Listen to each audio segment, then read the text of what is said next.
네, 안녕하세요. 유통관리사 2급 우리가 유통정보에서 네 번째 이 유통정보를 활용해보는 내용에 대해서 학습하도록 하겠습니다. 여기서는요. 데이터베이스, 데이터 웨어하우징, 데이터 마트 이 세 가지 용어를 정리하시고 데이터 마이닝, 고객 충성도 프로그램, ESCM 이런 것들을 정리해보도록 할게요. 자, 1번 데이터 관리입니다. 데이터 관리할 때 여러 가지 데이터가 있겠지만 세 가지로 크게 분류해 볼 수 있어요. 데이터베이스, 데이터 웨어하우징, 데이터 마트 따라해 볼게요. 우리가 유통관리사 2급은요. 이게 굉장히 여러분의 삶 속에 되게 밀접하게 있는데 용어가 낯을 뿐입니다. 따라해 볼게요. 데이터베이스, 데이터 웨어하우징, 데이터 마트. 그래서 아마 데이터 웨어하우징과 데이터 마트 요것들이 좀 낯서실 거예요. 자, 데이터베이스. 자, 너 데이터베이스 가지고 있니? 막 이렇게 얘기하는 것처럼 업무를 수행할 때 필요한 상호 관련된 데이터, 그런 데이터들의 집합, 이걸 데이터베이스라고 합니다. 최소의 중복으로 통합, 저장된 운영 데이터로 구성합니다. 그래서 데이터베이스들이 데이터들의 집합이구나 이렇게 이해하시고 최소의 중복이 있어서 통합되기도 하고 저장된 운영 데이터로 구성되었구나 라고 정리해 주세요. 자, 데이터 웨어하우징은요. 웨어하우징, 기업 내부의 데이터와 내 외부 데이터를 의사결정에 필요한 주제 영역별로 통합하여서 체계적으로 분류, 저장, 분배, 분석하기 위한 통합 정보 시스템이에요. 그래서 기업의 내부 데이터, 외부 데이터, 그리고 주제 영역별로 체계적으로 이렇게 통합할 수 있는 그런 시스템을 웨어하우징. 자, 그럼 마트는 뭐냐? 우리 마트 여러 가지가 있잖아요. 데이터의 한 부분으로서 특정 사용자가 관심을 갖는 데이터들을 담은 비교적 작은 규모의 데이터 웨어하우스를 지칭하는 게 데이터 마트입니다. 제품 관리자가 항시 확인해야 되는 데이터를 요약하거나 매우 집중화시켜가지고 제품 관리자의 집단의 개별적인 데이터베이스를 제공하는 거죠. 그래서 베이스, 웨어하우징, 데이터 마트 약간의 차이가 있어요. 그래서 그것들을 요럴 때 웨어하우징이라고 하는구나, 요럴 때 데이터 마트라고 하는구나. 우리가 기출문제, 예시문제 보면서 한 번 더 집중하시는 게 좋습니다. 자, 데이터가 가져야 될 특성들이 있어요. 표준화돼 있어야 되고, 일관적이어야 되고, 안전하고, 논리적이고, 상호 연계성이 있으며 최신성이 있어야 됩니다. 자, 유통정보 시스템에 개발하는 절차를 한번 볼까요? 자, 우리가 이거를 개발할 때 처음에 이거를 활용하는 목적이 있어야 돼요. 왜 하냐? 이 정보 시스템을 기껏 우리 회사가 하는 목적, 그리고 이거에 활용하는 사람이 누군지, 그 주체에 대한 결정, 그리고 필요한 정보에 대한 그거의 일목요연한 정의, 그리고 정보를 제공하거나 우리가 방법에 대한 결정들을 하셔야겠죠? 이런 네 가지 개발 절차를 가지고 이행합니다. 자, 그러면 데이터 수집 그리고 분석, 관리 기술, 관련 장비에 대해서 알아보도록 할게요. 자, 주제별로 정리된 데이터베이스. 다양한 데이터의 원천으로부터 데이터가 통합되겠죠. 과거부터 현재까지 시기열적으로 데이터도 있을 것이고 필요에 따라 특정 시점을 기준으로 해주는 데이터도 있을 것이고 데이터 웨어하우스는 실시간 거래 처리가 반영된 최신 데이터가 아니면 수시로 업데이터가 필요하겠죠. 데이터 웨어하우스는요. 자, 그리고 데이터 웨어하우스는 고객 벤더, 제품, 가격, 지역 등 기업에서 다양하게 활용할 수 있도록 주체 중심적 비즈니스 차원으로 정리를 하는 거예요. 그래서 데이터가 적재되면 쌓여 있으면 일괄 처리, 배치 작업에 의한 갱시 이외에는 삽입, 삭제 등의 변경이 우리가 수행되지 않는 거죠. 자, 이럴 때 데이터 마이닝 이거 기법이 되게 필요한데 데이터 마이닝 이걸 뭐라고 하냐면 자료 채굴이라고 합니다. 대규모의 데이터를 체계적이고 자동적으로 통계적 규칙, 짜임을 분석해 가지고 가치 있는 정보를 산출해 줘야 돼요. 데이터베이스 속에 암 발견 이렇게 얘기하기도 합니다. 원리의 자료 그 자체만으로도는 정보를 제공되지 않는 정보를 추출하기 위해서 자료를 분석하셔야 돼요. 그냥 자료만 가지고는 우리가 이용하기가 안 좋으니깐요. 자, 그래서 어떤 식으로 하냐면 분류하기도 하고요. 군집화, 연관성, 연속성, 그다음에 예측 이렇게 하기도 합니다. 그래서 이런 것들을 실제로 데이터 분석할 때 많이 쓰는 용어예요. 그래서 분류, 우리 영어로 classification이라고 하죠. 그래서 classification 이런 것도 용어로도 많이 쓰입니다. 그래서 고객에 대한 특정 정의를 통해 분류하고 구분해서 추론하는 것을 분류라고 하는 거죠. 자, 경쟁자에게 이탈한 고객들, 이탈한 고객과 이탈하지 않은 고객 분류할 수 있겠죠? 자, 그 클러스터링, 군집화라고 하는데 구체적인 특성을 고용하는 군집을 찾는 거죠. 그래서 유사 행동을 한 사람, 유사 구매한 사람 그런 것들에 대한 군집을 분류를 합니다. 자, 연관성은요, 동시에 발생한 사건 간의 관계. 그래서 이거 관계를 규명하기 위해서 연관성을 쓸 수가 있고, 영속성은 특정 기간에 발생하는 관계, 반복적인 방문 등을 확인할 수가 있고요. 예측은 우리가 과거의 기록을 가지고 패턴을 만들어서 미래를 예측하는 거죠. 수요나 환경이나 미래에 이제 가능성 있는 것들을 예측하는 거예요.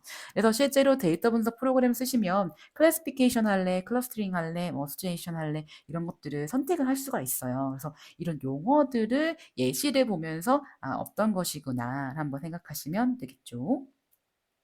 자, 그다음에 이것들을 웹에서도 마이닝해서 분석할 수가 있습니다. 웹에서 콘텐츠, 웹에서 구조, 웹 사용 이런 것들 세 가지로 분류할 수가 있는데요.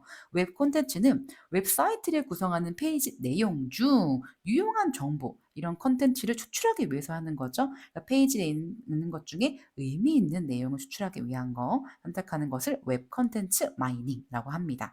웹 구조는요, 웹상에 존재하는 하이퍼텍스트, 그러니까 링크 같은 거 있죠? 그거들에 대해서 마이닝 해주는 거고, 웹 사용 마이닝은 로그, 접속이라든지 아니면 사용하게 되는 자주 보는 패턴이라든지 그런 것들을 분석하는 게 이렇게 웹 사용 마이닝이라고 합니다.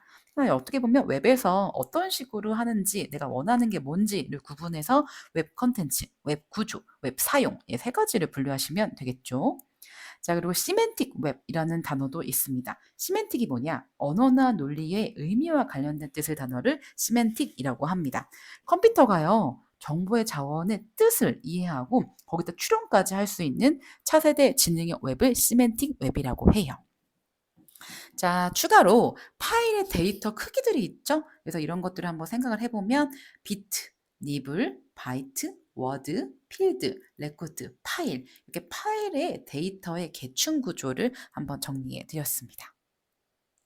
자, 그리고 비정형 데이터, 딱딱 떨어지는 것이 아니라 정형되지 않은 비정형 데이터를 자동으로 수집하는 기술들 굉장히 요새 편리하게 많이 쓰고 계시고 있는데요. 그런 것들의 용어들을 한번 정리해 보도록 할게요. 단어부터 한번 볼게요. 우리 단어 한 번씩 같이 읽어봐요. 왜냐면 이 단어들이 낯설어서 그렇습니다. 한 번씩 읽어볼까요?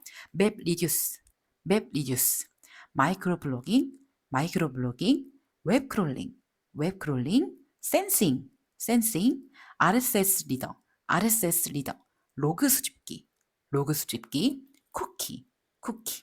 자, 언뜻 들어본 것도 있고, 어디서 뭐 IT 그런 잡지에서나 나타내는 그런 용어들이 좀 많아요. 하지만 미래 사회에서 우리가 정보 처리 이런 걸 하려면 알아두셔야 하니까, 왜 갑자기 IT, 왜는 웹 이런 앱 개발하는 거에 용어들이 나한테 왔을까라고 비판하시기보다는 이걸 알았을 때 효용 가치가 굉장히 크거든요. 여러분 하실 수 있으시니까 차근차근 나아가 보면 됩니다. 먼저 맵 리듀스예요. 조직에서 필요한 정보를 수집하고 공유하는 데 있어서 내 외부의 비정형적인 데이터를 자동으로 수집하는 기술을 맵 리듀스라고 합니다. 그래서 정렬된 데이터를 분산 처리한다. 이걸 맵이라고 하고 이제 다시 합친다. 리듀스 이 과정을 수행하는 건데 이 맵 리듀스의 프레임워크를 활용하면 대규모의 분산 컴퓨팅 환경에서 대량의 데이터를 병렬 이렇게 이제 차례차례 놓을 수 있는 분석이 가능한 거죠. 맵 리듀스. 자, 그리고 마이크로 블로깅이라는 거는 인터넷에 블로거 같은 그런 분들이 올린 그런 글들을 단편적 정보를 해당 블로그에 관심 있는 그런 개인들 간에 실시간으로 전달하는 통신 방식이 마이크로 블로깅이에요. 자, 그리고 웹 크롤링. 자, 웹 인터넷에 올려져 있는 정보를요, 자동으로 검색하고 정리하고 수집하는 걸 웹 크롤링이라고 합니다. 자, 센싱. 자, 외부에 환경 데이터가 있어요. 우리가 스마트팜 이런 것들을 많이 생각하고 계시죠? 저도 스마트팜 운영을 꿈꾸고 있는데요. 온도, 습도 이런 기타 환경 데이터를 자동으로 측정하고 수집하는 것을 센싱이라고 합니다. 자, RSS 리더. 자, RSS가 뭐냐? Rich Site Summary라고 해서 뉴스, 블로그, 웹, 사이트에서 주요 사용하는 컨텐츠 포용 방식을 RSS라고 합니다. 여기서 이제 만든 컨텐츠를 이런 컨텐츠를 우리가 수집할 수가 있어요. 그래서 이런 주소 같은 링크를 수행하면은 편하게 내가 원하는 그런 것을 한눈에 볼 수도 있고 되게 편리합니다. 자, 로그 찍기. 자, 웹 서버의 로그, 접속자라던가 자주 쓰는 그런 것들을 확인할 수가 있고요. 쿠키. 자, 먹는 쿠키 아니고 사용자를 추적을 해서 방문자가 들어간 사이트의 기록을 저장하고 웹 운영자에게 고객을 식별하고 사이트에서 고객들이 어떤 거를 자꾸 버튼을 누르는지 어떤 것들을 잘 이용하는지 쉽게 이용할 수 있도록 정보를 제공합니다. 자, 웹 서버가 웹 브라우저에게 보내서 저장했다가 서버에 부가적 요청이 있을 때 다시 서버로 받을 수 있는 문자열 정도의 정보가 쿠키예요. 그래서 쿠키가 많이 쌓이면 인터넷 접속이 느려질 때도 있잖아요. 막 지우게 되고. 그래서 웹페이지 방문 시 방문 기록이 저장되는 텍스트 파일을 쿠키라고 합니다. 이렇게 간단하게 놨는데 여러분도 이렇게 미래 사회에서 많이 쓰이는 그런 용어들을 한 번씩 검색해 보세요. 굉장히 우리가 인생이 좀 풍부해지고 다양성이 확보가 됩니다. 자, 특히나 4차 산업혁명 시대에 유통업체 대응 방안. 자, 우리가 가끔씩 헷갈려요. 우리는 유통관리사 2급을 공부하고 있습니다. 자, 유통업체들은요, 보통 효율적인 업무 처리를 위해서 최신 정보 기술을 활용하고 있고요. 상품에 대한 재고 관리에 있어서 정보 시스템을 도입해서 효율적으로 재고 관리를 하고 있고, 온라인, 오프라인 연계해서 융합 기술을 활용해서 판매 전략을 활용하고 있고, 유통업체들은 철저한 정보 보안을 통해서 통신 네트워크로 안전한 보안 관리 정책을 활용하고 유통업체들은 우리가 온라인, 오프라인 시장에서 구매 상품에 대한 대금 결제 이것을 핀테크, 금융과 같은 여러 가지 IT와 관련된 첨단 기술을 해서 여러 가지 행정까지 같이 하고 있습니다. 굉장하죠?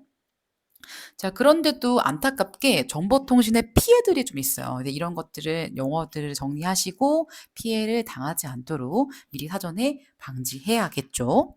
자, 첫 번째 피싱입니다. 용어 또 따라해 볼게요. 피싱, 피싱, 피싱, 파밍, 바이럴 마케팅, 그로스 해킹, 스미싱, 스푸핑. 자, 이래서 우리가 이제 피해를 입은 안타까운 사례들이에요. 자, 피싱. 자, 우리가 피쉬 이거의 합성어인데 개인정보, 프라이빗 데이터와 피싱, 낚시의 합성어예요. 그래서 개인정보가 낚였다라는 거죠.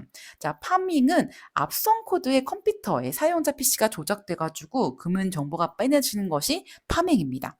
자, 바이럴 마케팅이라는 거는 이메일이나 SNS 그동안의 여러 가지의 그런 기업의 홍보 이런 것들을 제작해서 널리 퍼지는 거를 바이럴 마케팅이다라고 얘기를 합니다.